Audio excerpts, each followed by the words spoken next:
8th, Sant Shri Dnyaneshwara and Sant Shri Tukaram Endowment Lecture Series and Orientation Workshop. Eminent personalities from various fields were present on this occasion. They shared their valuable thoughts and insights and guided people on variety of topics. Shri Dhananjay Gokhale आपल्या MIT परिवाराशी संबंधित MITचे माजी विद्यार्थी, ते project management आणि skill development या क्षेत्रातले आंतरराष्ट्रीय स्तरावरचे तज्ज्ञ म्हणून विख्यात आहेत. मुळात मेकॅनिकल इंजिनियर असलेल्या धनंजय गोखले म्हणजे ज्यांना DG या नावाने ओळखलं जातं, त्या DGंनी मॅनेजमेंट क्षेत्रात पदव्युत्तर पदवी घेतली. प्रोजेक्ट मॅनेजमेंट प्रोफेशनल म्हणून त्यांनी आपली संपूर्ण कारकीर्द घडवलेली आहे. सिंगापूर, दुबई, दक्षिण Africa, Greece, Saudi Arabia, America, Bangladesh, Australia अशा अनेक देशांमध्ये त्यांनी प्रोजेक्ट मॅनेजमेंट क्षेत्रात यशस्वी कार्य केलं आहे. स्मार्ट इंडिया हॅकेथॉन या प्रोजेक्ट मॅनेजमेंट सेशन घेण्यासाठी त्यांना भारत सरकारच्या HRD मंत्रालयाकडून पाचारण करण्यात आलं होतं. या क्षेत्रातल्या त्यांच्या उत्तुंग कामगिरीबद्दल त्यांना अमेरिकन बायोग्राफिकल संस्थेतर्फे मॅन ऑफ द इयर 2012 हा आंतरराष्ट्रीय पुरस्कार देण्यात आलेला आहे. अनेक बहुराष्ट्रीय कंपन्यांमध्ये त्यांनी व्यवस्थापनासंदर्भात प्रशिक्षण घेतली आहेत. अर्थात DGंची ही एक बाजू झाली. दुसरी बाजू जी आहे ती म्हणजे DGंच्या व्यक्तिमत्वाचा एक महत्त्वाचा पैलू म्हणजेच त्यांचा अथर्वशीर्ष आणि भगवद्गीतेचा सखोल अभ्यास. अथर्वशीर्ष आणि भगवद्गीतेवरती ते अनेक सेशन आंतरराष्ट्रीय स्तरावरती घेतात. अथर्वशीर्षाची सध्याच्या जीवनातली उपयुक्तता व त्याचा अर्थ हा त्यांनी उलगडून दाखवलेला आहे आणि यातूनच आजच्या या व्याख्यानाचा विषय आपल्यासमोर सादर होतोय, एक तरी रुचा अंगी करावी. व्यासपीठावरचे सर्व आदरणीय आणि मला गुरूंच्या स्थानी असलेली सगळी व्यक्तिमत्व आधारी आहे आणि काही वेळेला पायांमध्ये कंप पण येतो की इतकी ऋषितुल्य व्यक्तिमत्व इथे बसलेली असताना मी काय सांगणार असा प्रश्न मला आतून येतो. पण त्याच वेळेला मनातून असं येतं की कृष्णाने सांगितलेलं असतं की इदम ते ने वाच्यम यो माम अभ्यसूयती. तू अरे असे इन्फिनिटी कॉम्प्लेक्सने उभा राहू नकोस, इक्वॅनिमिटी कॉम्प्लेक्सने उभा राहा. सगळे एकत्र आहोत आपण, पण यांचे आशीर्वाद आहेत म्हणून आज मी इथे आहे. ते एवढं नक्कीच सांगू शकेन. ज्या घटना घडतात त्या चांगल्यासाठी घडतात हे ती घटना घडून गेल्यानंतर कालांतराने जाणवतं. त्यातली ही एक सगळ्यात मोठी घटना. VJTIला ॲडमिशन मिळावी असं माझं स्वप्न होतं. साधारणतः 12वी झाल्यानंतर जे विद्यार्थ्याचं स्वप्न असतं त्यातलं एक स्वप्न मुंबईला राहणाऱ्यापैकी. आणि मार्कही चांगले होते. 12वीला काहीतरी 96 का 97% होते. म्हणजे असे काही अगदीच काहीतरी वाईट मार्क मिळाले अशातलाही भाग नव्हता. पण केवळ एका मार्काने माझी VJTIमधली ॲडमिशन चुकली. थोडासा आई असं झालं होतं. पण आमच्या बाबांकडे पाहिल्यानंतर नेहमी असं वाटतं, अरे पुढे बघ, असं ते त्यांच्या नजरेतनं सांगायचे. शांत होते, ते बोलायचं नाही. He was a man of few words. आणि पुण्यात आलो. माझा भाऊ याच कॉलेजचा विद्यार्थी, चुलत भाऊ, तो आम्हाला घेऊन आला होता आणि आम्ही मागून त्यावेळेला आलो होतो. म्हणजे मागच्या रस्त्यावर नाही, हा रस्ता त्यावेळेला नव्हता. आतमध्ये आल्या पहिलं ऑफिसची बिल्डिंग पाहिली आणि बाबा म्हणाले, कुठल्याही दुसऱ्या कॉलेजमध्ये जायचं नाही, तुझं शिक्षण इथेच होणार, हीच वास्तू तुझ्या प्रगतीला कारणीभूत आहे.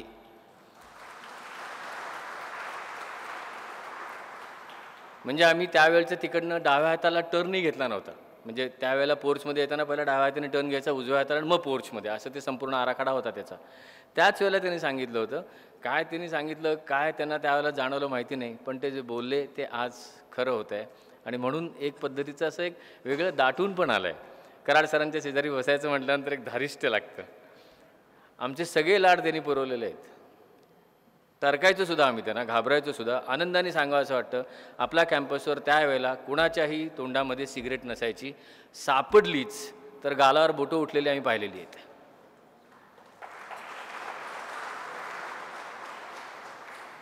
हे धाडस आज किती कॉलेजच्या चीफमध्ये असेल हे बघावं लागेल. सगळी लाड त्यांनी पुरवलेले आहेत. CNC मशीन नव्हतं, आम्ही गेलो होतो तिकडे, आम्हाला CNC मशीन पाहिजे. दुसऱ्या महिन्यात CNC मशीन आलं होतं. मागच्या बाजूला वर्कशॉप होता, त्याला जुनी किर्लोस्कर आणि याची लत असायची शिमोगा वगैरेची. CNC मशीन आणून दिलं होतं. रडू नका, अभ्यास करा असं म्हणून त्यांनी केलेलं होतं. असे कराड सर समोर दराडे सर बसलेत. ऑफिसला म्हणजे आम्हाला त्यावेळेला रिक्रुटमेंटला जाणार होतो CET टायसला. त्यावेळेला दंगा झाला होता याच्या मुंबईमध्ये 93ला. सरळ त्यांनी सांगितलं होतं, तुला आयुष्य महत्त्वाचं आहे काय ती जॉब महत्त्वाचा आहे. मला एकदम असं वाटलं होतं, अरे म्हटलं मला जॉबचा कॉल आला आणि हे सर असे का म्हणतात. अरे एवढे नंतर जा बघ काय त्याच्यातनं सापडते ते. त्या असेही लोक तिथे आहेत. या वास्तूमध्ये मला बोलवण्यात आलं. अजून मला काय मान पाहिजे मला माहिती नाही. Thank you so much. 4119 काय सुरेख रचना आहे ही समोरची. सगळ्यात मला भावलेली रचना आहे. इथे मला सांगितलं जातं the time left with you. असं जर का सातत्याने काउंटडाऊन प्रिंटर जर का आपल्या डोळ्यासमोर नाचला की टाईम लेफ्ट विथ यू, काय सुधारू आपण. अवदक्षिणातात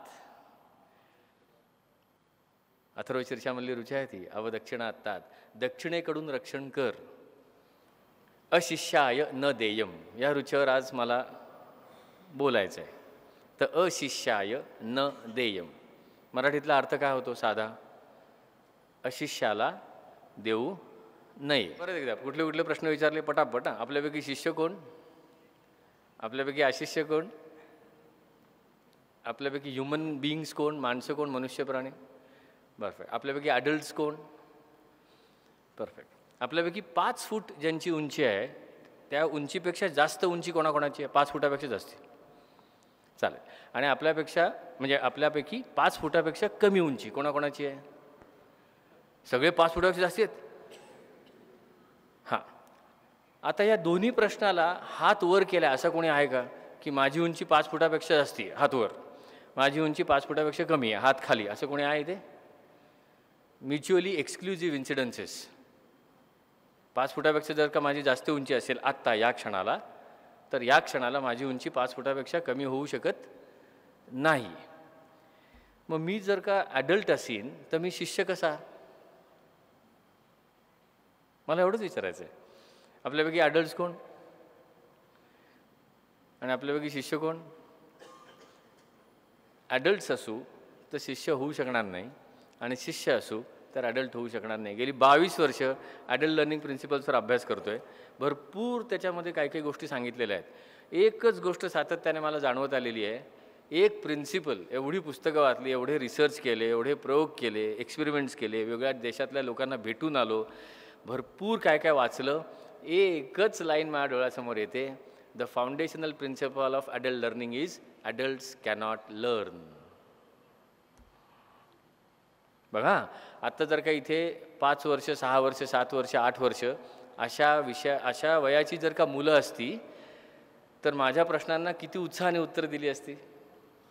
आणि आता आपण सगळे 30च्या वरती. आता कसं आहे एन्व्हायरमेंट आहे सगळं. आपल्याला कोणाला तरी सांगावं लागलं आनंद घ्या हां, आनंद घ्या हां, हे कोणाला सांगावं लागतं, ॲडल्टला की लहान मुलाला. मग ह्या 2-4 गोष्टी आपण लक्षात ठेवू. शिष्य आहे का, अशिष्य आहे का, वगैरे वगैरे वगैरे. आणि मग पुढे जाऊ. शिष्य आहे का या प्रश्नाला अनेक लोकांनी हात वर केले होते. तसं रामदासांना पण विचारलं होतं मी, अहो ते शिष्य म्हणजे नक्की काय. यांच्याशी बोलायचं. रामदास, तुकाराम, कृष्ण, गणपती त्यांच्याशी गप्पा मारायच्या. त्यांच्यासमोर नुसतं हात जोडून उभं राहिलं की कंटाळतात ते. नुसता काय आलायस गप्प बसायला, काहीतरी प्रश्न असतील की नाही तुझ्याकडे, नुसताच जगतोस, जा कुठल्याही मंदिरात जा.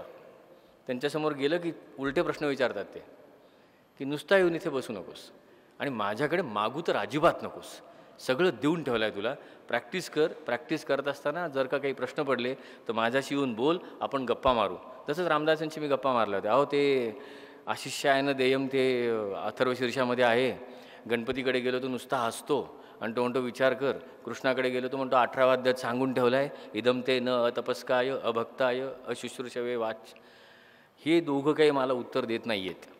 नुसत्या परीक्षांवर परीक्षा. प्रश्न विचारला की तिकडनं उलट्या प्रश्न. बोलून बघा कृष्णाशी. एक अर्जुनच असा होता की ज्याच्या प्रश्नाला कृष्णाने निमूट उत्तर दिली, बाकी आपल्या प्रश्नाला तो उत्तर देतच नाही. तो प्रश्नाला प्रश्न विचारतो. माझ्या आजोबांचं नाव बाळकृष्ण होतं. त्या बाळकृष्णाच्या अंगात सुद्धा हीच खोड होती. प्रश्न विचारला त्यांना की ते उलटे प्रश्न विचारायचे. आजोबा मॅन्डेटरी शब्दाचा अर्थ काय. तो म्हणाले क्रिकेट बघतोस का. म्हटलं सुरुवात. एक मॅन्डेटरी शब्दाचा अर्थ सांगताना आता हा माणूस सुरू करणार. क्रिकेट बघतोस का. हो बघतो. 5व्या दिवशी शेवटच्या ओव्हर्सना काय म्हणतात. म्हटलं मॅन्डेटरी ओव्हर्स. का म्हणत असतील. आजोबा म्हटलं तुम्ही मला अर्थ सांगा ना. म्हणजे मी जर का तुला अर्थ सांगितला तर मी फुकट गेलो आणि तू फुकट जाणार एवढं नक्की. मी जर का तुला अर्थ सांगितला तो डिक्शनरी बघणार का? नाही. मी जर का तुला अर्थ सांगितला तर हे जे प्रश्न मी तुला विचारतोय ते तू प्रश्न विचारणार का? मॅन्डेटरी शब्दाचा अर्थ कळेल, वाक्यात उपयोग करता येणार आहे का तुला? नाही. मग कशाला मी अर्थ सांगू? मग असाच कृष्ण बोलतो, अर्थ नाही सांगणार. पण रामदास पटकन सांगून जातात बुवा. अहो ते शिष्य म्हणजे काय? मग त्यांनी एवढी सांगून टाकलं त्यांनी. शिष्य पाहिजे निर्मळ, शिष्य पाहिजे आचारशीळ, शिष्य पाहिजे केवळ विरक्त अनुतापी, शिष्य पाहिजे निष्ठावंत, शिष्य पाहिजे सुशिष्मंत साक्षेपी विशेष. अहो केवढी त्यांनी दिलेत. शिष्य पाहिजे परोपकारी अर्थांतरी विषय प्रवेशी, शिष्य पाहिजे धारिष्ठाचा उत्तम दृढतत्वाचा. अहो केवढी लक्षणं दिलेत त्यांनी. कोणाला अभ्यास करायचा असेल तर 5वा दशक समास 3रा. माझा दासबोधाचा अभ्यास नाही, पण इम्प्लिमेंटेशन थोडं थोडं सुरू आहे. माझा दासबोध पाठ नाही, भगवद्गीता अजिबात पाठ नाही, पण त्याच्यातली प्रिन्सिपलचा उपयोग माझा चालू आहे. मग ह्या प्रिन्सिपलचा उपयोग मी केला. मी चेकलिस्ट तयार केली. बाबा समर्थ रामदास सांगतात याचा अर्थ ह्याच्यात काही चुकलेलं नाही आहे, विचारत जा एक एक एक एक. समर्थ म्हणतात शिष्य पाहिजे आचारशीळ, शिष्य पाहिजे निर्मळ, शिष्य पाहिजे अर्थांतरी प्रवेश करता. तू नुसत्या थिअरीज पाठ करतोयस, अभ्यास करून पाठ करून नुसतं परीक्षा पास होतोयस, अर्थांतरी विषय प्रवेशी काय करतोयस, असे एक एक एक विचारत जायचं. मग या सगळ्याला येस असं उत्तर आलं तर मी म्हणणार मी शिष्य, नाहीतर मी काय म्हणणार? मग ह्या सगळ्या ज्या काही कॅरेक्टरिस्टिक्स सांगितलेत, आता मोजा. हां शांत म्हणतो मी, मोजत चला. किती कॅरेक्टरिस्टिक्स आहेत बघा शिष्याचे, मोजणार सगळेजण. मी पण तुमच्यावर बसतो. इति रामदास, माझं काही म्हणणं नाही. कंप्लेंट असेल तर कॉन्टॅक्ट रामदास. मी फक्त त्यांचं सांगतोय, त्यांनी सांगून ठेवलेलं आहे. दासबोध हा स्टँडर्ड ऑपरेटिंग प्रोसिजर आहे. माझे 6000 शब्द इंग्रजीतले पाठ आहेत. असं सांगितल्यानंतर आजोबांनी सांगितलं होतं मला सांगायला येऊ नको, 6000पैकी मागच्या 4 दिवसात वापरलेस किती सांग. I don't want to create dictionaries, I want to create communicators, असे ते म्हणायचे. मग आता ही लक्षणं मोजा आणि बघा किती की आपण आहोत. एक एक मोजायचे, मला फक्त 1 मिनिट लागेल. शिष्य पाहिजे निर्मळ, शिष्य पाहिजे आचारशीळ, केवळ विरक्त अनुतापी, निष्ठावंत, सुचिस्मंत, नेमस्थ म्हणजे हातात घडलेली गोष्ट लावून धरणारा, साक्षेपी विशेष, परम दक्ष, धीर, अलक्ष्यलक्षी ऐसा, अति उदार, अति तत्पर, परोपकारी, निर्मत्सरी, अर्थांतरी प्रवेश करता, परमशुद्ध, परमसावध, अगाध उत्तम गुणांचा, प्रज्ञावंत, प्रेमळ, भक्त, नीतिवंत, मर्यादेचा. सांगा किती ह्याला येस येस येस आलं? हां ही झाली पहिली इन्व्हेंटरी. आता पुढे जाऊ. आपण जन्मालाच अशिष्य म्हणून आलो का? आत्ता शिष्य आहोत की नाही पुढचा भाग झाला. थोडं मागे जाऊ. आपल्यापैकी जन्म कोणी कोणी घेतला आहे? How many of us are born? Foundational प्रश्न आहे माझा. जन्म आला घेतला आहे? बरं, मग आपण जन्मालाच अशिष्य म्हणून आलो का जन्माला शिष्य म्हणून आलो? काय काय तुमचं म्हणणं आहे? तुम्ही जे उत्तर द्याल त्याला मी विचारणार कशावरून.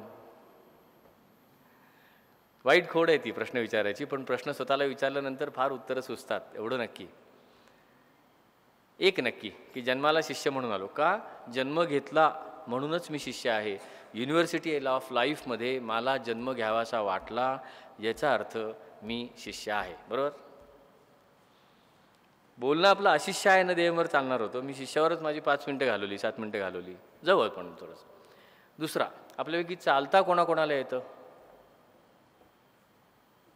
खरं सांगा, चालता कोणाकोणाला? सगळे चालतात? परफेक्ट. चालायला कोणी शिकवलं?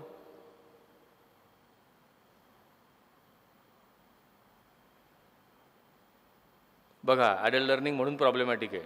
200 लोक आहेत, एक उत्तर येत नाही आहे. 10 वर्षाची पोरं असती तर आत्ता एव्हाना 40 उत्तरं आली असती माझ्या डोळ्यासमोर. म्हणून विचारलं आपण शिष्य का अशिष्य? लोक काय म्हणतील हा प्रश्न ज्या मनात येतो तो शिष्य होऊ शकत नाही.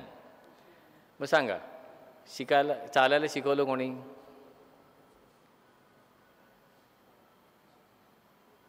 कोणी शिकवलं चालायला? आई, बाबा, काका, मामा, आजोबा, आईवडिलांनी? नक्की? शुअर? चालायला कोणीही शिकवू शकत नाही. रिसर्च करा, वाचा, थिअरीज बघा. जा मागे. कोणीही चालायला शिकू शकत नाही, कोणीही नाही. आपण शिकलो, पाहून पाहून शिकलो, शिकावंसं वाटावं म्हणून शिकलो, पडलो तरी हसलो, लोक हसली, पण आपण हसत हसत चालायला शिकलो. आणि एक वेळ अशी आली की अरे आता मी चालतो हे पण मला कळत नाही. It became the body memory. पण शिकवलं कोणी? म्हणजे 3 वर्षापर्यंत, 12 महिन्यापर्यंत, 15 महिन्यापर्यंत आपण शिकत होतो. नंतर काय केलं? चौथ्या वर्षापासून लक्षात ठेवत गेलो. मग लहान मुलगा आणि ॲडल्ट याच्यामधला फरक काय? लहान मुलगा शिकतो, मोठा माणूस लक्षात ठेवतो. म्हणून लहान मुलाला परीक्षा कोण घेत आहे का याची विवंचना नसते. मोठ्या माणसाला परीक्षेची डेट काय रे? आणि इंजिनिअरिंग कॉलेजमध्ये तर परीक्षेची डेट लागल्याशिवाय कोणी अभ्यासच करत नाही मुळात. मग आपण शिष्य म्हणून जन्माला आलो, लहान होतो त्यावेळेला शिकलो, आवाज केला, आरडाओरडी केली, पडलो, धडलो, रडलो, पण चालायला शिकलो. मग त्याच्यानंतर असे गप्प का झालो? त्याच्यानंतर लोक काय म्हणतील हा का प्रश्न आला? मी चुकलो असं म्हणण्यासाठी का जीभ धडावत नाही? कारण त्या शिष्यामध्ये अहंकाराचा आला आणि मग शिष्याचा अशिष्य झाला. मग आता काय करायचं? गणपतीने सांगून ठेवलं, अशिष्याय न देयम, अशिष्याला काहीही देऊ नये असं त्यांनी सांगून ठेवलं आहे. मग जर का मला आयुष्य जगायचं आहे तर मग न शिकता कसं राहीन? असे ज्यावेळेला प्रश्न पडायला लागतात त्यावेळेला अनेक गोष्टी समोर येतात. मग आता आपण जर का अशिष्य आहोत, कारण आपण बोलत नाही आहोत, लोक काय म्हणतील याच्या मागे लागलेलो आहोत, मग अशिष्य जर का आपण असू तर शिष्य कसं व्हायचं सांगा? याचं डिस्कशन झालं तर मूळ गाभ्यात जातोय मी अजून 2 मिनिटात.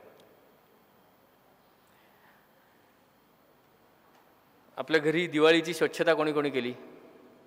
टेबल पुसलं, किचन साफ केलं, रोज काही ना काहीतरी स्वच्छता करतं. असाच माझा एक मित्र होता, तो मला म्हणाला अरे माझ्याकडे 2 दिवस काही काम नव्हतं म्हणून मी माझी स्टडी रूम क्लीन केली, माझी स्टडी रूम मी स्वच्छ केली. आता मला तुम्हाला प्रश्न आहे की त्याचं हे वाक्य बरोबर आहे का चूक आहे? माझी स्टडी रूम मी स्वच्छ केली, माझी रूम मी स्वच्छ केली, लिटरली व्याकरणदृष्ट्या बरोबर आहे, पण खरोखरच त्यांनी केलं का? शांतता आणता येते का सांगा मला? आणि आणता जर का येत असती तर मी बिग बास्केटला सांगून टाकलं असतं डेली 1.5 kg शांतता सकाळी टाकायची आणि संध्याकाळी पण टाकायची, आणि त्याच्यावर मी बिझनेस केला असता. शांतता आणि स्वच्छता काय? मी माझी रूम स्वच्छ केली हे खरोखरच बरोबर आहे का? काय करतो आपण नक्की? मी माझ्या रूममधली अस्वच्छता दूर करतो. म्हणजे नक्की सांगायला काय पाहिजे होतं त्या माणसाने मला, मित्राने माझ्या, की आज मी माझ्या रूममधली अस्वच्छता दूर केली. स्वच्छता होतीच. आज मी शांत बसलो नाही, आज मी माझ्या मनातल्या काही अशांतता दूर केल्या, शांतता होतीच. आज मी शिष्यासारखा वागलो, चुकलास. आज मी अशिष्यत्वाचे काही कॅरेक्टरिस्टिक्स दूर केले. हा फाउंडेशनल प्रिन्सिपल आज मला तुम्हाला मांडायचा आहे की आपल्याला घेऊन नाही यायचं आहे ते. फॉर्च्युनेटली आहोतच, फक्त विसरलो आहे. आणि म्हणून अर्जुनसुद्धा शेवटी म्हणाला, मला कळलं असं अर्जुन कुठेही गीतेत म्हणालेलं नाही आहे. आणि शेवटीसुद्धा अर्जुन एकच म्हणाला, स्मृतिर्लब्धा, मला आठवलं, मला कळलं असा कुठेही अर्जुनाचा शब्द नाही आहे. मला आठवलं की मी शिष्य आहे, पण मागचे सगळं आयुष्य अशिष्यत्वाची धूळ बसत गेली होती. पण आज मात्र मी ती धूळ काढणार आहे. मग जर का धूळ काढायची असेल तर ती धूळ नक्की कुठली हे कळायला हवं की नाही? आता शिष्यत्वाच्या लक्षणांच्या मागे लागण्यापेक्षा अशिष्यत्वाची लक्षणं जर का समजून घेतली तर मग कृष्णाला विचारायचं, साहेबा तू शिष्याची लक्षणं सांगितली नाहीस, का सांगितली नाहीस ते आज मला कळतं आहे. मला ती पेलवली नसती सुरुवातीला. मेहनत करायला मागे पुढे बघतो, स्वतःच्या ध्येयांवर विश्वास नसतो. अतपस्क, अभक्त, the one who does not have faith on the master and the method. अतपस्क, अभक्त, अशुश्रूषवा, the one who does not offer this service, who does not transmit something that he has learned and does not make use of it, whatever he has learnt.